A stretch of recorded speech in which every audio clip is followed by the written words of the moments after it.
Hello friends, तो आपका स्वागत है हमारे चैनल पे। तो आज मैं एक्सप्लेन करने वाला हूँ इवोल्यूशन ऑफ डिवाइन ट्री के चैप्टर 260 को। तो चलिए शुरू करते हैं। एपिसोड की स्टार्टिंग में हमें ज़ीऊ को दिखाया जाता है, जो कि लाइट और डार्क एलिमेंटल फ्रूट को देखते हुए कहने लगता है, तो चलो हम पहले डार्क एलिमेंटल फ्रूट के बारे में बात करते हैं। अगर डार्क एलिमेंटल फ्रूट के लिए सुटेबल कैंडिडेट्स को देखा जाए तो मेरे पास लिनफेंग और शैडो टाइगर है, जो कि इसके लिए सुटेबल कैंडिडेट्स है।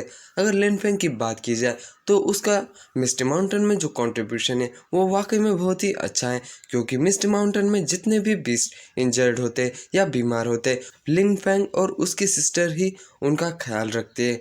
यंग बीस्ट का भी लिनफेंग और उसकी सिस्टर ही ख्याल रखते हैं।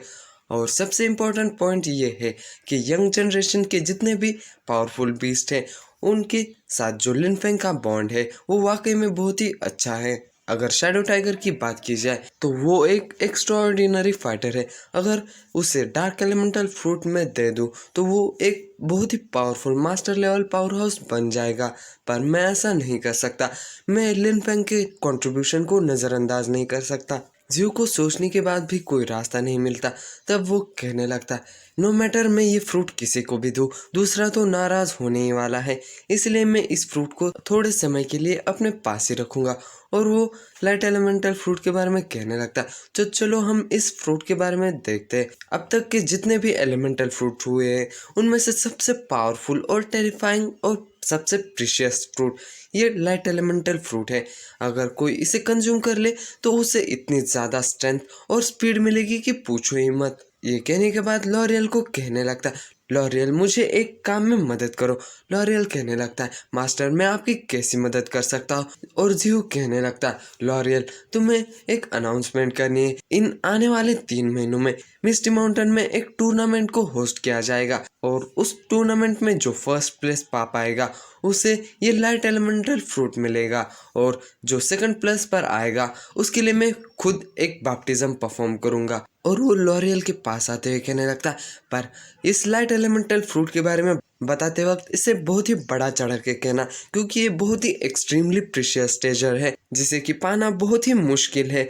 और जितने ज़्यादा बीस्ट पार्टिसिपेट करे उतना अच्छा होगा, और उस टूर्नामेंट को देखने के लिए मैं भी वहाँ पर होऊंगा। और ऑफ कोर्स इस टूर्नामेंट में ह्यूमंस भी पार्टिसिपेट कर सकते हैं।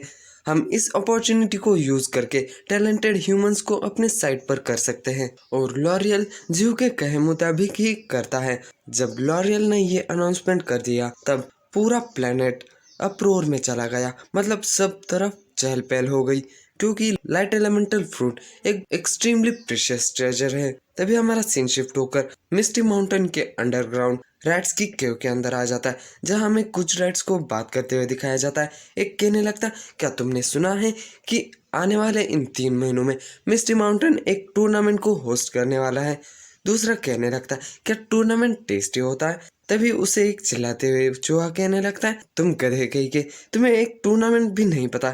ये एक कॉन्टेस्ट की तरह है जिसमें तुम्हारी स्ट्रेंथ को देखा जाएगा। अगर तुम इस टूर्नामेंट में हार जाते हो तो तुम्हें कैप्चर करके तुम्हारे ऊपर एक्सपेरिमेंट्स किए जाएंगे। ये सुनने के बाद तो बाकी के चूहे भी डरने लगते हैं। तभी हमें उनके सामने 5 सुप्रीम रैट किंग्स में से एक को दिखाया जाता है, और वो एक थर्ड ऑर्डर का बीस्ट होता है। वो उन चूहों को कहने लगता है, अगर तुम हार भी जाते हो तब भी तुम्हारे साथ कुछ नहीं होगा। तुम ऐसे किसी बकवास पर बिल्कुल भी विश्वास मत करना, पर अगर तुम फर्स्ट प्लेस जीतने में कामयाब हो जाते हो तब तुम्हें लाइट एलिमेंटल फ्रूट मिलेगा। ये सुनने के बाद चूहे कहने लगते, ग्रेट किंग, एलिमेंटल फ्रूट क्या होता है। रैट किंग को भी ये पता नहीं होता, और वो बातें बनाते हुए कहता है, लगता है ये एक स्पेशल बॉल है जिसे कि डिवाइन ट्री ने खुद बनाया है। ये सुनने के बाद तो रैट्स और रैट किंग बहुत ही जोश में आ जाते हैं और नारे लगाते हुए कहने लगते हैं, अगर हम इस टूर्नामेंट को जीत ले तो हमें एक स्पेशल बॉल से खेलने को मिलेगा। तभी हमारा सीन शिफ्ट होकर बिग पांडा के ऊपर आ जाता है, जो कि पांडा का बड़ा भाई है। वो बैम्बू शूट्स को आराम से मजे में खा रहा होता है। उसके सामने कई सारे पांडाज होते हैं।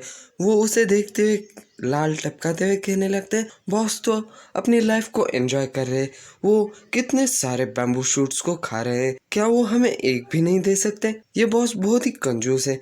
तभी एक नाइट दरवाजा खोलते हुए आता है और कहने लगता है, बॉस, पांडा बॉस, एक बहुत ही बड़ी गड़बड़ हो चुकी है। तभी वो पांडा बहुत ही डर जाता है और हड़बड़ाते हुए उठ जाता है और गुस्से में कहने लगता है, क्या किसी ने मेरे बैम्बू शूट्स को चुरा लिया?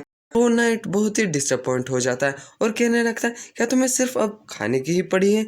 और कहने लगता है कि तुम्हारा छोटा भाई यहाँ आ चुका है। थोड़ी देर बाद हमें एक रूम के अंदर का सीन दिखाया जाता है जहाँ सारे पांडास खड़े होते हैं और बिग पांडा एक आलिशान सी गादी पर बैठा हुआ होता है, जिसे देखते हुए पांडा कहने लगता है, बड़े भाई, तुम तो वाकई में बहुत ही इम्प्रेसिव लग रहे हो। बड़ा पांडा अपने मन में स्माइल करते हुए कहने लगता है, मैंने ये पोज इम्प्रेसिव दिखने के लिए ही मारा था। और वो अपने भाई को कहने लगता है, पांडा, तुम्हारा यहाँ कैसे आना हुआ?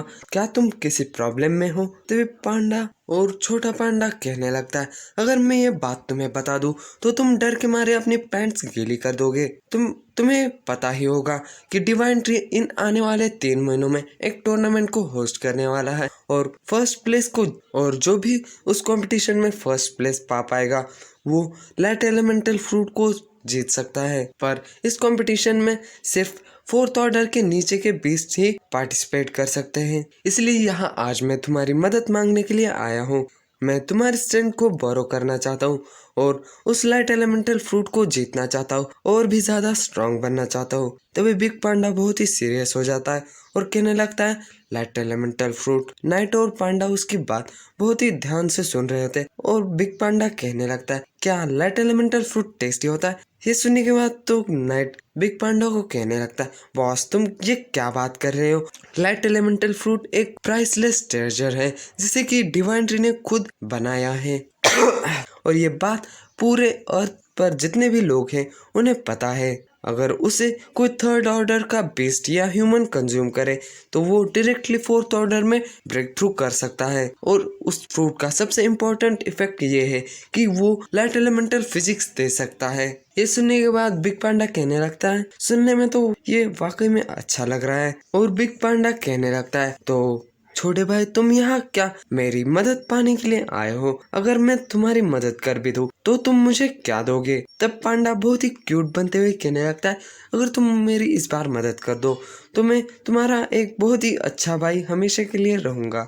बिग पांडा उसका गला दबाते हुए कहने लगता है, मुझे ऐसी कोई चीज बिल्कुल भी नहीं चाहिए और जब तुम फर्स्ट प्लेस जीत जाओगे तब मुझे उस लाइट एलिमेंटल फ्रूट का हाफ चाहिए। हमारा सीन शिफ्ट होकर मिस्टी माउंटेन के ऊपर टाइगर के यहाँ आ जाता है जहाँ व्हाइट टाइगर अपनी स्पीच दे रहा होता है और उसे वो ग्रे बालों वाली लड़की ट्रांसलेट करके कहने लगती है, इस आने वाली टूर्नामेंट में सभी बीस्ट को पार्टिसिपेट करना होगा क्योंकि टॉप 100 कॉन्टेस्टेंट्स के लिए भी इस कंपटीशन में रिवॉर्ड होंगे। इसे सुनने के बाद टाइगर्स कहने लगते, क्या टॉप 100 या ये कुछ ज्यादा ही नहीं होगा? क्या मिस्टी माउंटेन इतने रिवॉर्ड्स को वाकई में देने वाला है? तभी शैडो टाइगर कहने लगता है, अगर बॉस ने कहा है मतलब ये सही ही होगा क्योंकि बॉस ग्रेट बीस्ट में से एक है। और वो लड़की अपनी बात कंटिन्यू करते हुए कहने लगती है, तुम लोगों को इस कंपटीशन में पार्टिसिपेट करके हमारी टाइगर रेस की रेपुटेशन को हर तरफ फैलाने हैं। यही हमारा मौका है मिस्टी माउंटेन के रेसेस में आगे बढ़ने का। और वो कहने लगती है, व्हाइट टाइगर, क्या तुम्हें मेरी स्पीच अच्छी लगी? व्हाइट टाइगर अपनी लैंग्वेज में कहने लगता है, तुम्हारी स्पीच तो वाकई में बहुत ही अच्छी थी। ऐसे ही कई सारे रेसेस की सीन दिखाया जाता है जो कि फर्स्ट प्लेस को जीतने का दावा कर रहे होते। हमें एंट ट्राइब को दिखाया जाता है, fox tribe, monkey tribe, bear tribe, और इन दोनों को मैं नहीं जानता और मैं एपिसोड क्यों नहीं अपलोड कर रहा था, इसका रीज़न ये है कि मुझे बहुत ही खांसी हो रही है जिसकी वजह से मुझे सिर्फ ये 5-10 मिनट का जो वीडियो बनेगा इसे रिकॉर्ड करने के लिए मुझे पौना घंटा लगा। इतनी खांसी हो रही है मुझे, मैं अपनी बात भी कंटिन्यू नहीं कर पा रहा, इसलिए मुझे कुछ दिन लगेंगे रिकवर होने में, तो प्लीज़ समझ लो।